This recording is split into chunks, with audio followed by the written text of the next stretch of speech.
Do that one dance, baby. That one dance.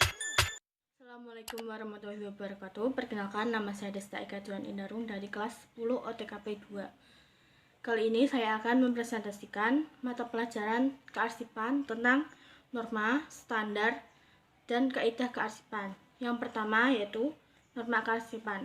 Norma kearsipan adalah pedoman yang mengatur segala sesuatu yang berhubungan dengan kearsipan. Norma kearsipan di Indonesia telah diatur dalam undang-undang dan peraturan pemerintah sebagai berikut. Yang pertama, Undang-Undang Nomor 43 Tahun 2009 tentang Ketentuan Umum Kearsipan, Pasal 1 Ayat 1.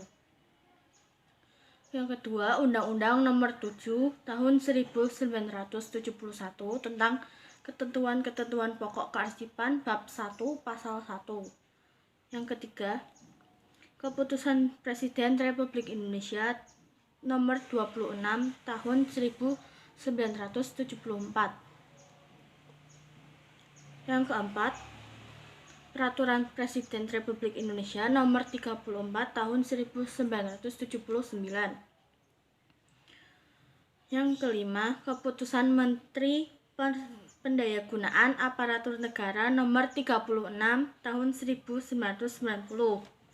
Yang terakhir, Peraturan Presiden Republik Indonesia Nomor 34 Tahun 1973. Yang kedua yaitu standar kearsipan. Standar kearsipan adalah sesuatu proses yang mengatur tentang pengelolaan kearsipan yang merujuk pada ketentuan perundang-undangan. Selanjutnya ada prosedur kearsipan. Prosedur kearsipan adalah suatu langkah kegiatan yang harus dilakukan dengan baik.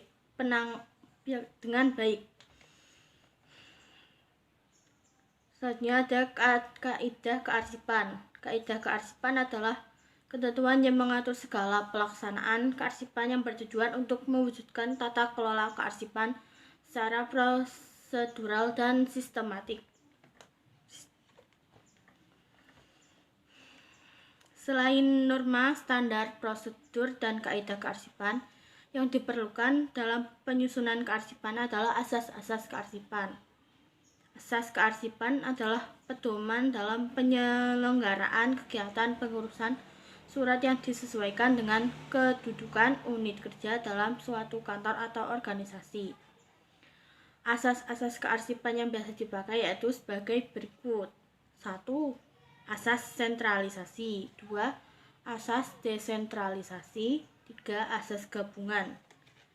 Asas sentralisasi dilakukan oleh satu bagian kantor atau unit tersendiri yang dikenal dengan unit arsip atau ekspedisi.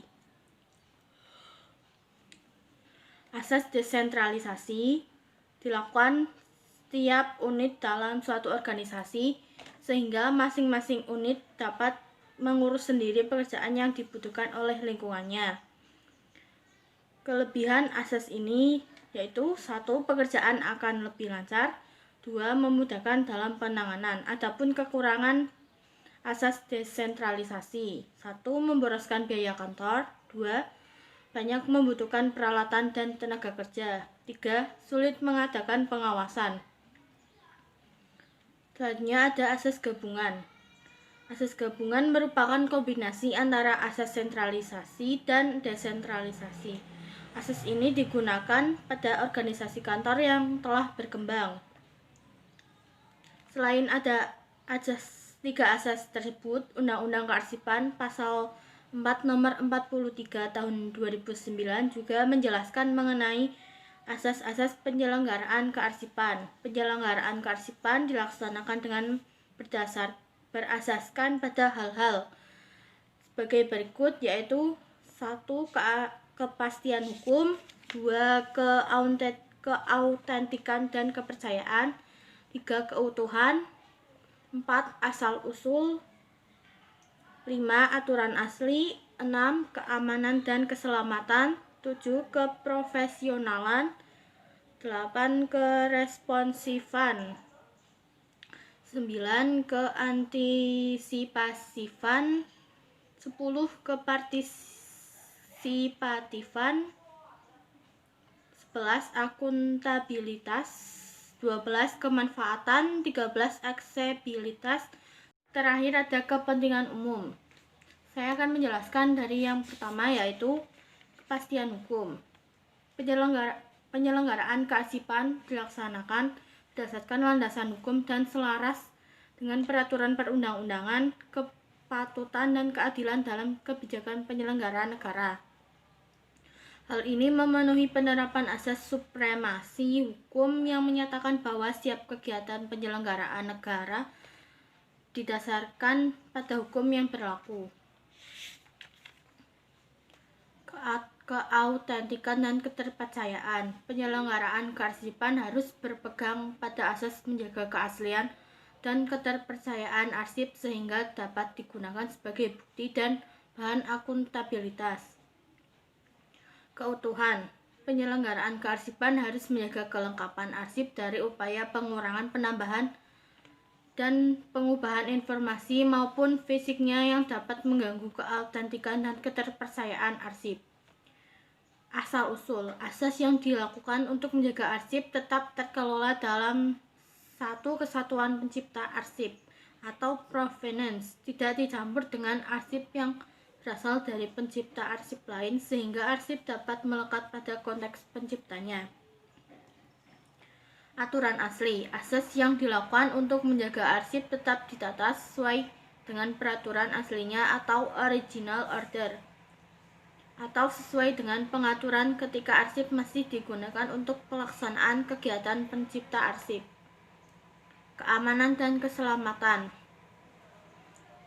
Asas keamanan adalah penyelenggaraan kearsipan harus memberikan jaminan keamanan arsip dari kemungkinan kebocoran dan penyalahgunaan informasi oleh pengguna yang tidak berhak atas. Asas keselamatan adalah bahwa penyelenggaraan kearsipan harus dapat menjamin terselamatkannya arsip dari ancaman bahaya baik yang disebabkan oleh alam maupun perbuatan manusia. Keprofesionalan. Penyelenggaraan kearsipan harus dilaksanakan oleh sumber daya manusia yang profesional yang memiliki kompetensi di bidang kearsipan. Keresponsifan. Asas keresponsifan adalah penyelenggara kearsipan harus tanggap atas permasalahan kearsipan maupun masalah lain yang terkait dengan kearsipan, khususnya bila terjadi suatu sebab kehancuran, kerusakan atau hilangnya arsip.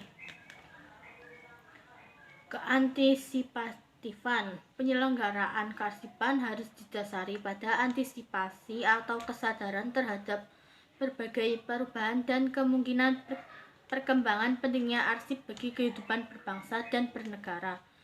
Perkembangan berbagai perubahan dalam penyelenggaraan kearsipan antara lain perkembangan teknologi informasi, budaya, dan ketatanegaraan.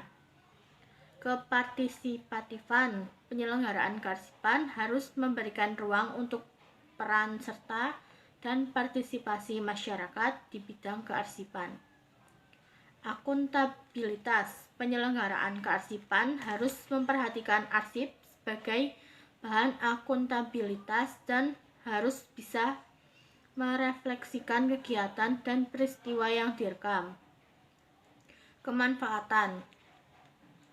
Penyelenggaraan kearsipan harus dapat memberikan manfaat bagi kehidupan bermasyarakat, berbangsa, dan bernegara. Aksesibilitas. Penyelenggaraan kearsipan harus dapat memberikan kemudahan, ketersediaan, dan keterjangkauan bagi masyarakat untuk memanfaatkan arsip. Kepentingan umum. Penyelenggaraan kearsipan dilaksanakan dengan memperhatikan kepentingan umum dan tanpa diskriminasi.